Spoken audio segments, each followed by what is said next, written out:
During the First World War, Ernest Hemingway volunteered to serve in Italy as an ambulance driver with the American Red Cross. Commenting on his experience years later, he said, I had a bad time until I figured out that nothing could happen to me that had not happened to all men before me. Whatever I had to do, men had always done. If they had done it, then I could do it too, and the best thing was not to worry about it. Hemingway's first major novels, The Sun Also Rises and A Foreword to Arms, chronicle this feeling and his experience in post-war and war Europe.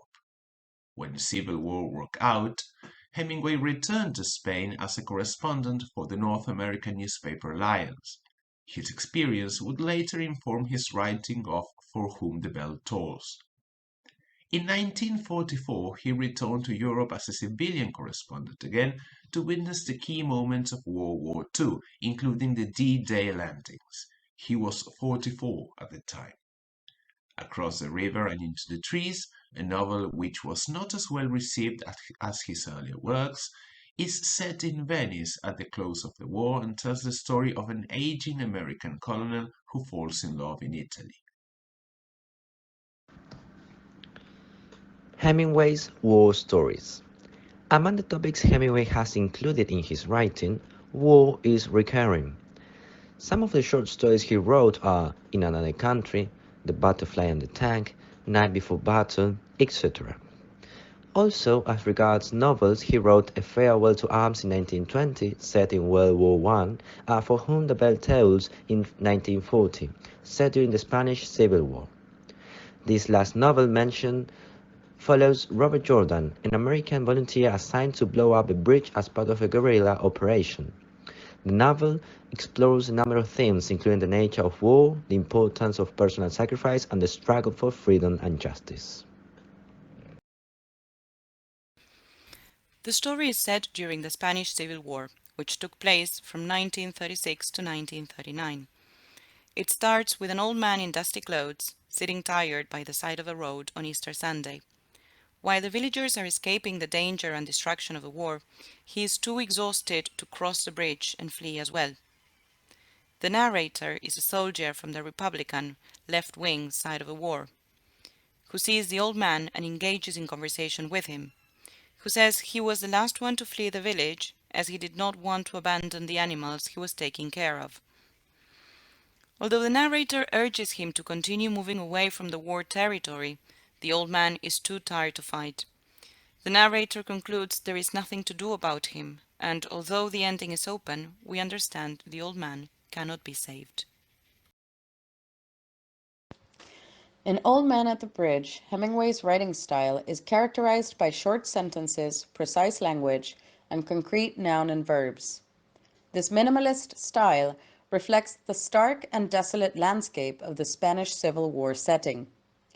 The story takes the form of a conversation between an old man and a soldier, and the dialogue is presented in a natural conversational way that captures the emotional distance between the characters and the unforgiving environment around them.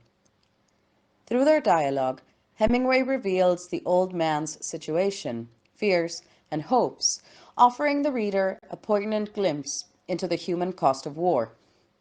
All in all, Hemingway's use of language and conversational form in Old Man at the Bridge creates a moving and thought-provoking portrayal of the impact of war on humanity.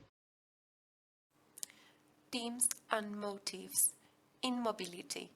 The author creates a dramatic tension between the immobility of the old man and the coming destruction, as the narrator constantly observes the movement of cars across the bridge while talking. The following quote portrays it. There were not so many carts now, and very few people in foot, but the old man was still there. Life, death, and the human cost of war. The story is about life, death, and war as it takes place during the Spanish Civil War. Both the old man and the narrator are concerned with the survival of others.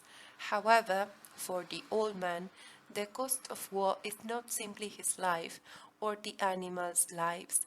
since by the time the story begins, the war has already taken what matters most to him, his hometown.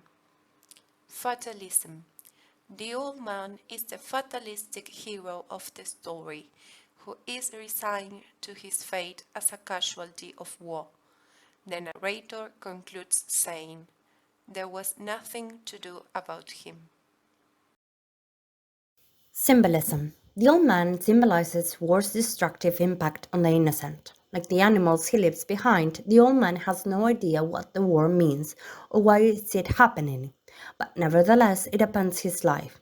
Hemingway uses the old man's fate to critique warfare. The symbolism of the old man shows the devastating impacts upon those who are surrounded by war and have no voice in either the circumstances or the outcome of the battles around them.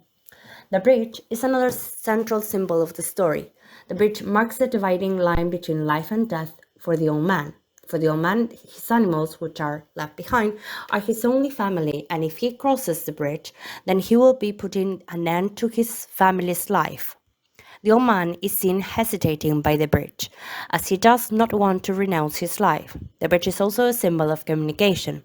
This communication can either be between heaven and earth or between his outer self and his inner self. There are three symbolic animals. The pigeons, which become doves in the second mentioning, are birds that can fly away from the war.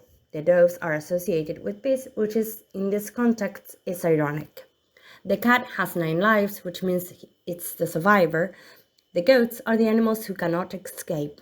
They are sacrificial animals, scapegoats, who are innocent victims. In the course of the story, the old man is associated with this ghost. The others can take care of themselves. The old man is a goat figure, unable to escape, an innocent victim of the Civil War. Easter Sunday, it's an ironic contrast. The day of the celebration of the resurrection will be the day of another innocent victim that is crucified.